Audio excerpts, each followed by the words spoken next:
What is good, my Impact Wrestling fam? Welcome to another edition of TNAIW Reaction right here on the TNAIW channel.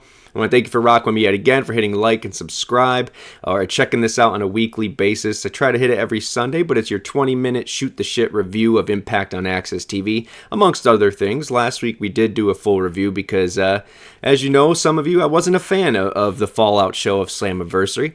And we'll get into that. We'll hit everything from last week because we are going to do not only an Impact on Access TV review for this week really quick on 2X, as I tend to do. Feel free to put me on 1X. Or 0.5. But I want to make room for your comments because this isn't about just me having my point of view. It's about finding common ground and seeing how you guys believe or what you guys felt about the product as well. So we'll hit up your comments at the end, which I'll try to do monthly. I really enjoyed that, and it's been a while since we've done that. But I want to thank you for not only watching last week, hitting thumbs up and subscribing and all that, but hitting up TNA 2K, which we just finished our Athena Cup to crown our first Knockouts champion. No spoilers, but 1,000 views. I thank you guys. Same with Go-Go Power Rankings on Tuesdays. You guys keep checking that out with Lucha, Datula, and Bert. And then us, we do this here. Still trying to figure out the post-emergence, so since it's on a Sunday, but I want to do it live with you guys, have the chat rocking. But either way, I thank you for the comments. It's nice to communicate with you guys, even if we don't have the chat.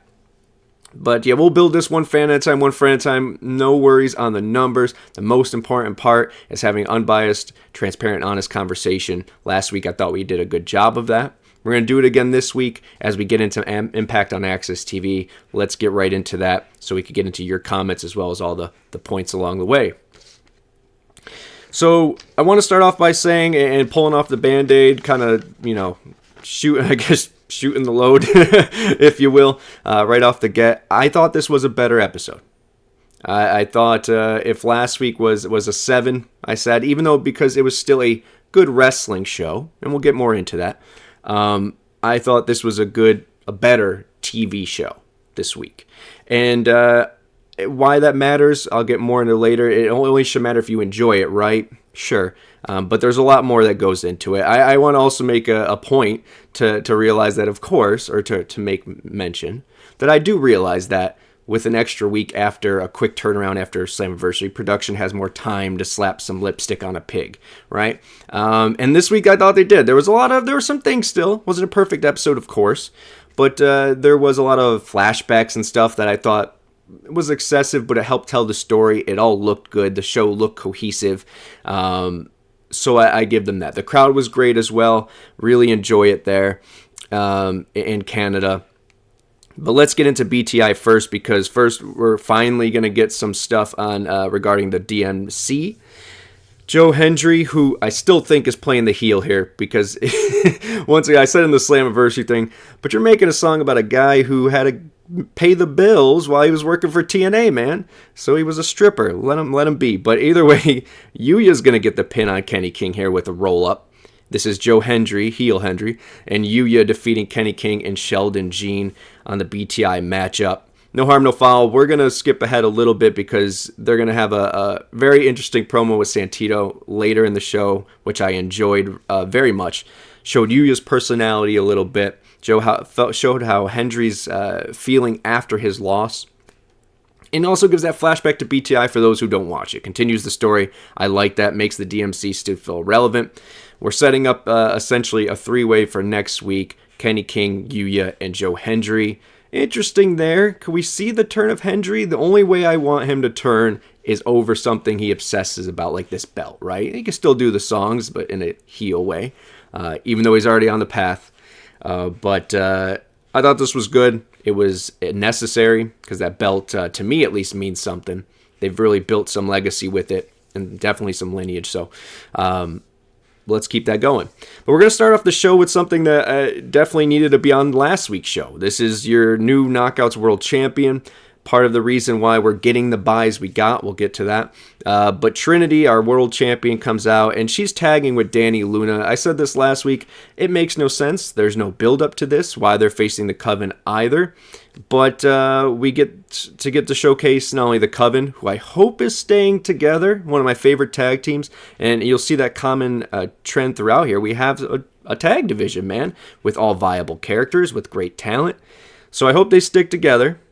A lot of Kyle and King wearing different outfits, and I don't know, maybe I'm thinking too much into it.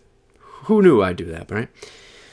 But either way, however the matchup is formed, even though we got a little bit of why last week, I thought it was a great showcase for Trinity. She is a star. She looks like a star. She goes out there. She gets a star reaction. She ups the value of the show just being on it. I'm going to be real. And then Danny Luna, I think she's unique. I'm glad to go on ImpactWrestling.com and see she has her own bio there and profile. I think she adds something different. I know it sounds marky, but we're all marks, right? Love the moveset. It's different. And that's what you need to stick out. If you're going to add to this already stacked Knockouts division, what can you add different? And she does add something different. So I enjoyed that. But Trinity's going to hit a Bubba Bomb, interesting enough, for the win on Taylor Wilde. Hoping the Coven stays together. I'm going to say that again to manifest it. Stay together, stay together. Because right now, it always feels like with the Knockouts, we get 3, we take a couple steps back. We get 3, we take a step back. But this is and there's been a lot of good ones. My favorite 3 so far. Well, 4, though there's multiple tag teams. Let me say that first of all. Sorry. But as far as the Coven, MK Ultra, and Death Dolls, now we're adding Giselle and Savannah getting some steam as well, which we'll get to in just a moment. But after the victory, Deanna's going to come out, and she's going to be short and sweet. Love the graphics here, N64. I always love when they put them before the Trons, before they walk out. But Deanna's going to be short and sweet and but demand her rematch or say it's already solidified for Emergence. So Emergence already getting the build, which is good. Continuing here, we got Lio Rush, and he's going to be confronted by Myers and Moose, who are still rocking together. And he's going to say why he's not interested. He's kind of confused on why they're listening to Bully Ray, and then Bully comes in and makes his point, as he normally does, very loudly. And telling Lio, hey, you got your choice. You're either with us or you're against us, and you have by the end of the night to let us know. I don't know where this goes. I don't want to get too far into that. I know where I hope... Look, I'm a sucker for factions for a lot of reasons. One, I think it's hard to write 52 weeks of television. I understand that. And to have crutches... like Aces and Eights Unmasking Weekly, or a faction being built, or a tournament like a Bound for Glory series.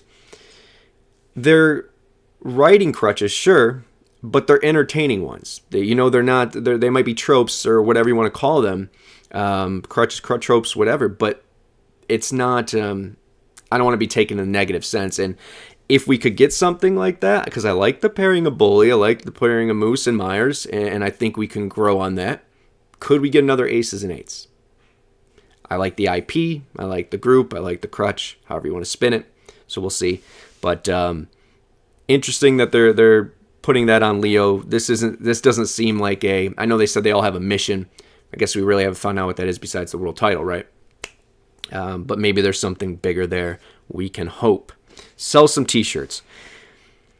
Next up is something that... first of all, let's hit up that. Lio Rush injured slightly, it seems. Seems like it's going to be a month, so nothing too bad. It looks like for the Chicago Heat tapings that just happened. I don't know if that's why they brought in the formerly known as Kalisto. But cool to have Kalisto in. I'm going to hit that really quick, I guess. I'm excited to see what he could do. I'm like the matchup talking about Bully and Moose and Myers. He's going to be pairing with Laredo Kid and Black Taurus, so that's something interesting as well. But either way, happy to have Kalisto come in, or formerly known as Kalisto. And how do you pronounce this? Samurai de Sol? Is that what it is? Correct me. I know you guys will. But Leo's going to be hurrying back. I'm glad. I also like that Leo's doing some interviews saying that the X Division title means a lot to him. So I'm glad the human being Lio Rush loves the title, because the character that Impact booked was trying to cash it in last week. I want him to keep it. I want him to have a long run with it. I already said I'm not too familiar with his work past ROH. Call spade a spade. I only got 86 minutes of television for wrestling each week. But I'm happy to see it. Love his promos. Love his character. Love his attitude. Love his presentation. And I hope he's gets his name in there in the record books for the X Division for a bit. We'll see, though, right? Next up is Dirty Dango, and this was one of the ones that was my biggest gripes last week, right? Or what people thought was one of my biggest gripes. But I was just saying, and to his credit, Dirty Dango brings it up. Why does a person who could talk, walk, deliver, wrestle, look like he likes, or look like he looks, and talks like he talks, need backup, need security? That was my question. Especially when it's a character who I don't think adds. But in this case, I will say, I'm not going to eat my words yet, but one delivery of a line, unlike me who can't deliver a line, but I'm also not on national television. He had a line. I was popping the whole time. Dirty Dango does that. I thought it was funny. Thought it was entertaining. The Alpha Bravo thing is okay, is what it is. It's better than John E. Bravo, I guess. You got to update Impact.com. They did the picture. I know after I had to mention the picture, it wasn't... The timing, was I didn't look before I did the show. It might have already changed. But I was like... Anyways, he looks better on ImpactWrestling.com. Either way, I thought it was entertaining. What do you guys think of this? I'm going to see as it goes, but for this week, liked it. We'll see. Next up is Johnny Swinger, and he's going to defeat Dice in a loser leaves town match. It's going to be shenanigans. Did the TV show need this? Probably not. Did the crowd want this? It didn't sound like it. But did I enjoy it? I enjoyed it. I'm going to say I enjoyed it, man. Look, we knew the outcome of what was going to happen. The storytelling in it was funny, and it had timing. But those kind of matches in front of a crowd just, it's a hit or miss, and it wasn't over. But I'm glad it was over with me, at least. He gets a world title shot, Johnny Swinger does. But what's interesting... A couple things on this. Interesting that Swinger is going to be alone now, because something right after having Johnny Bravo or Alpha Bravo and Dango. If you add Swinger to that, could they go for the tag? Swinger is a kind of a dancing guy, right? And I don't know. Either way, this will be good test for Alex Shelley against Johnny Swinger if that's going to be the matchup, because he's going against Tanahashi Multiverse. And if you watch and you can be unbiased and honest with yourself, and I love Tanahashi, all due respect, but Alex Shelley's going to have to pull out a banger there somehow with Tanahashi, and he's going to have a good test in Johnny Swinger before that. Tell me I'm wrong. Maybe I am. Next up, though, is Santino. Glad to see he's back in the DOA position. In closing up the things with... oh, shit. By the way, I got to go back. Sorry. All over the place, as usual. Thanks for rocking with me. Hit like and subscribe. Dango mentioning taking his daughter to Applebee's and it's her favorite appetizer. It's such good shit. But Santino closing the gap there and talking kind of, throwing Dango to the side before doing the thing with Yuya and Hendry, which I already mentioned. Gets to the three-way, but good to see Santino. I wanted to make sure I mentioned him as well. Next up is Nick Aldis, who is going to cut a promo about humbling Eric Young. This obviously his ride into the sunset of WWE. It looks like, rumors and innuendo are rumors and innuendo. But it seems more and more likely he's going to be a producer there. As someone, and you guys maybe know my journey with Magnus to Nick Aldis, it's a shame if that's the case. I think he 36 years old on top of that. Great look, can talk, can have a good match. What a waste, right? What a waste. But either way, the main event, he puts it on a damn good main event on the way out. We'll get to that in just a second. But he cuts a promo here, and we move on to Giselle and her Shaw Taraj against MK Ultra, which love the name, love the look, love the division right now. Love Giselle picking up the win because we're giving another team some steam here, which Savannah, come on, man. She deserves something. Do they need to win the titles tomorrow? No. But after being with Tasha for a bit and now the Shaw entourage, I hope this team gets some love. And they're getting it here because she's beating Masha. Yes, some shenanigans. The number game happens. Where's Jody Threat? I liked those references because she seems to be the equalizer between the Death Dolls and them, and maybe this as well. In this case as well.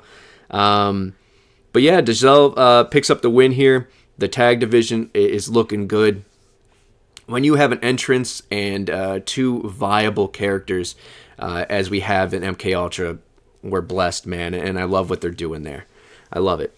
Once again, it's two people that could be Knockouts champion within this year for sure, but right now we have Trinity and Deanna doing their thing. Is Mickey coming back? So what's plan B? And it shouldn't be wrestling on BTI, and it shouldn't be wrestling each other and doing 50-50 booking. This gives them something to bite into, and eventually if they have that breakup or that hey, we lost the title, now we have no reason to be together thing, or the rematch, they go after each other and we have something for them juicy to get into before they split and go tag team, or they go single, excuse me. Next up, I questioned this last week about Jake something. They give the flashback and they give him something to do here, and I'm very happy about that. I don't want him just going out and being Jake something. He needs something to bite into, and I thought this was a nice first step into at least giving him something. Does he need to go out there and be, wear face paint and be a character? No, maybe that's not his strength. His strength might be his strength. His look, his build, what he can do. I think, and I'm all for the mullet to go full circle, but him being a Mike Awesome, the next kind of that in that line of wrestler, I could feel that for him, man. He's a big guy who could still go and make the smaller, the aerial things look good still, even as a big guy, but he could still go with the heavyweights. I like him, man, and I'm glad they're giving him some. Keep moving on. Tracy and Kaz are going to talk, and Tracy says that that bitch ain't worth my time. Loved it, I'm going to be honest. Also nice to see Tracy and Kaz on TV whenever they can be on there. I enjoyed this. Next up is Time Splitters for the first time in Impact, which is really interesting. They're going to defeat Moose and Myers after a pinning predicament, as ImpactWrestling.com said.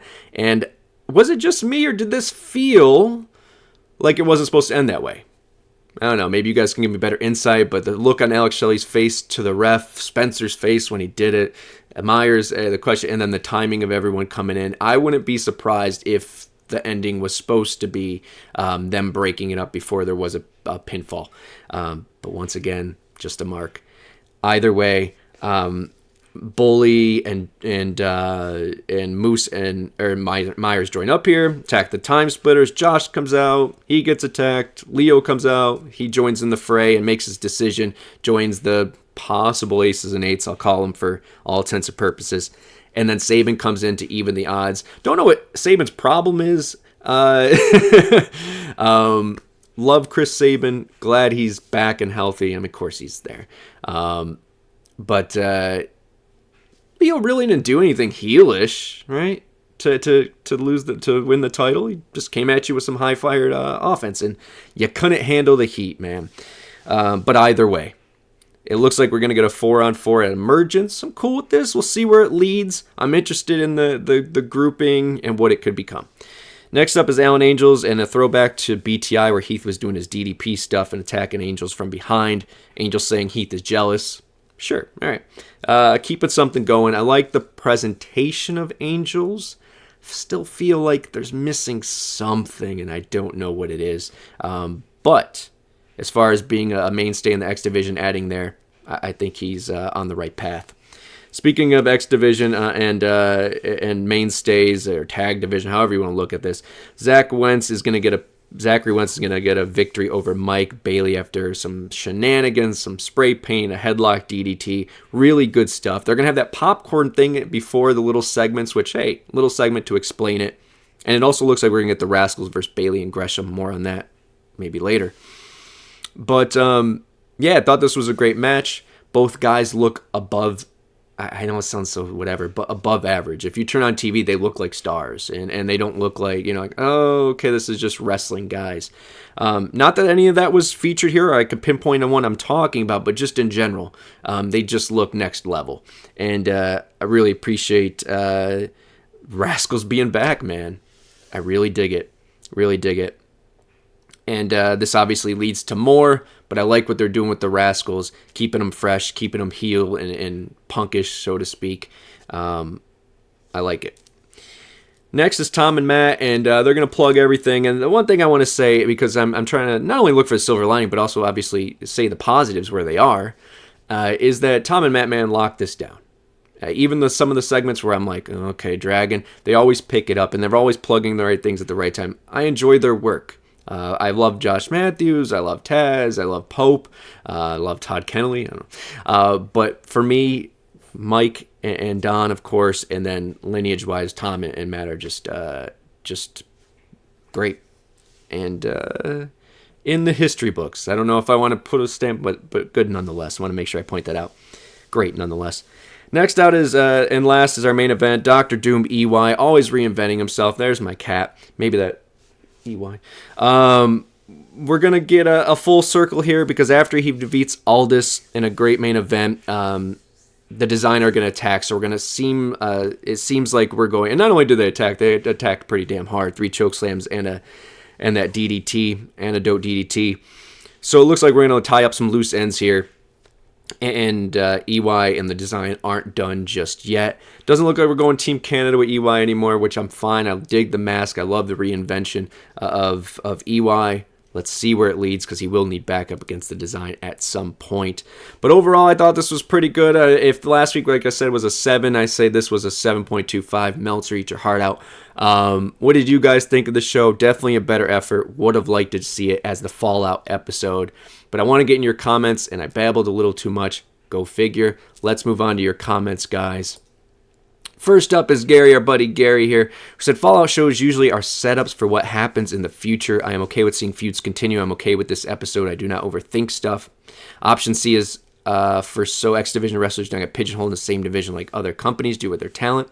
Every show is not going to hit a home run. I'm fine with that. Impact Wrestling delivers most of the time. Fair enough. Look, I'm glad you enjoyed it. I don't think they need to hit home runs all the time. I think they need to hit home runs sometimes. I think after Fallout shows where we're celebrating 4,400 cable buys on pay-per-view, we should be at least trying to captivate that audience. And that's a small size. We have 340 million people who live in the United States, and we're celebrating 4,400 pay-per-view buys. Maybe we should at least take advantage of that and put our best foot forward, put our balls to the wall show the one after. Hit a triple, hit a double, hit a single, don't strike out, don't bunt. Okay, don't intentionally walk. I don't know. My references are whatever, but you got to do something. Now, it doesn't have to be a home run, but you got to do something. And I didn't think this was it. As far as option C, and you guys can go read what my response was there, but I think X Division and creative can come up with more than just, here, I don't want this belt anymore.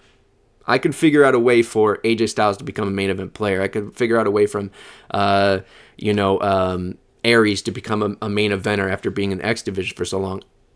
Yes, maybe for him that's a bad example because he used option C, but there are other ways to do it than just say, here you go. And I think they needed to establish that because that X Division title does mean stuff to a lot of people still, even if they don't think much of this company.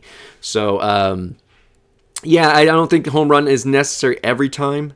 I'm okay with Fallout shows setting up for things, but at the same time, people who overthink get paid. And Impact does not need to be underthinking right now. Okay. We need to grow. But I love you, Gary. I appreciate you. And I appreciate you saying it in a kind way. Glenn Watson saying 100. Appreciate that. Demon Better 99 saying they should have focused on the winners who won at Slammiversary instead of whatever that was. Not having Trinity out there is the most idiotic thing they could do. I agree with that one. It was the backstage. You need her in front of the fans. And this one showed why. Any new fans watching for Trinity or just to see Impact has improved will probably just skip Impact. I don't blame them. What a bad episode. I said it was a 7, so if you're a wrestling fan, which most people who are going to buy a pay-per-view, unless they're all the Total Diva fans, are going to watch for wrestling. So they might have still enjoyed it. So I agree and I disagree, but we're on the same path. Wasn't their best foot forward. I doubt they'll do anything really creative currently after Slammiversary. Things usually get boring until maybe BFG. I don't subscribe to that, and I understand what you're saying, and that tends to be the case sometimes, especially lately. But I'm not going to group them in. I'm going to wait and see. I'm going to hope. I'm going to manifest positive energy because, you know, hey, as a Knicks fan, I say this the same thing. You can't base this on X amount of time when the same people aren't behind the book or aren't behind the office or behind the roster or however you want to look at the analogy. Franchise changed over the years. Management changes. You know, ideas change. Momentum changes. So we'll see where they go. Let's hope for something.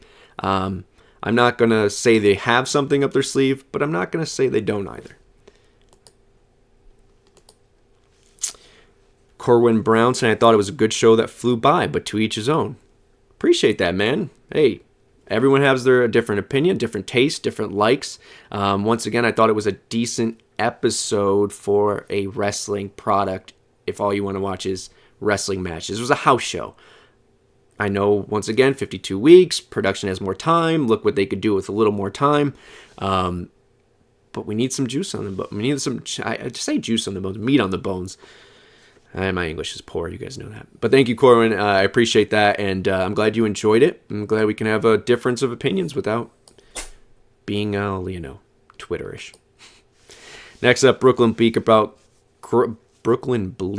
Gresham. Do you think they might introduce something like a pure championship for him? Your favorite pro wrestler gimmick of sorts. Yeah, I like the idea of Gresham looking down on people. I love the irony of that as well. They can make a joke of it. He can make a joke of it. He can own it. But I don't think we need another belt. And we have 86 minutes of television. I say the same to Lucha about the trios. Great ideas. We have the great roster. We still have a great roster. We still have all the talent. But could the booking handle another belt? And that's not saying like, oh, they can't write good shows. We know they can. I thought this was a good show. But with one more thing on their plate on an 86-minute a weekly schedule, how do you fit so much in and have meaning to each one still? I like the idea, and we talked about this. You could go read our follow-up comments. We went back and forth a little bit. But I would like him more so to do a Doug Williams thing, and this, I think he mentioned that specifically. Yeah, some guy who comes in and is the opposite, snubs his nose maybe at what the X Division was and is, and looks down upon people. I'm cool with that. Maybe he doesn't go to the top rope at all during his matches. Some kind of thing like that to where I'm better than you. All for it. But shout out to Doug Williams. Awesome stuff. And last but not least, going burning through these, but I appreciate you guys. Once again, hit like, subscribe. Thank you for rocking with me. You guys are the best. Hit up comments. I'll make sure I do this once a month and give it more time next time. I won't be reviewing Impact each week in full, so we'll have more time to play around. But Geoff, I feel that Impact has been listening to us about the BFG series. They've been doing a lot of old BFG series matches on their Twitter accounts, so hopefully we hear something soon regarding that. Also, it'd be cool if we get Hard to Kill and Fallout TV pay-per-view or TV tapings in the UK in January 2024. So first of all, how great is it we're going to UK? How are the UK fans feeling? I hope Buddy Nixon there and Mr. Impact Craig are just are thrilled and get to go. Miss you guys and love you. But I'm so happy for the UK fans. I'm happy that Grado gets to be part of this. And I'm happy that we get to go back to one of our greatest fan bases because wrestling is hot there. I don't think a certain company is hot there. And obviously they're bi, good for them. But I think wrestling is hot there. And they want it. So I'm happy for that. I'm happy that our roster gets to travel and do and put on their what they do best in front of different fan bases as well. They deserve it. But as far as BFG series, yeah, I don't know if they listen to us per se, but I do know it's a good idea. And it's one of those things I mentioned earlier that you might call a crutch is what it is. But it gives 8 people at least storylines for 2 months. Without having to give too much depth, without having to do so many I stabbed you in the backs or this or that, when you could just have a anyways,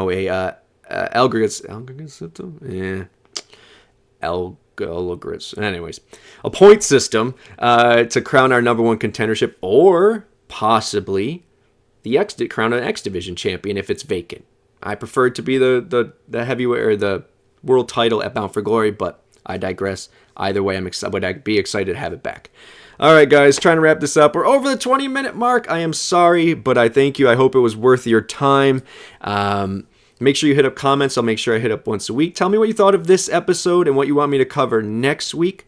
We'll figure out the Emergent thing. I'll make sure you guys know ahead of time so we can rock together in the chat. Either way, I thank you. I love you. I hope you guys are enjoying wrestling in some nature. The boom is here, and I want Impact to take advantage of it, and the way they do that is by putting great episodic television programs on, and I know they can do it. So let's hold them to that standard. Let's let them know how you feel, and make sure we also applaud the good stuff as well. And that's what I try to do today. Thank you, guys. I appreciate you. Thank you for coming out. God bless and good night. Goodbye, everybody. Goodbye.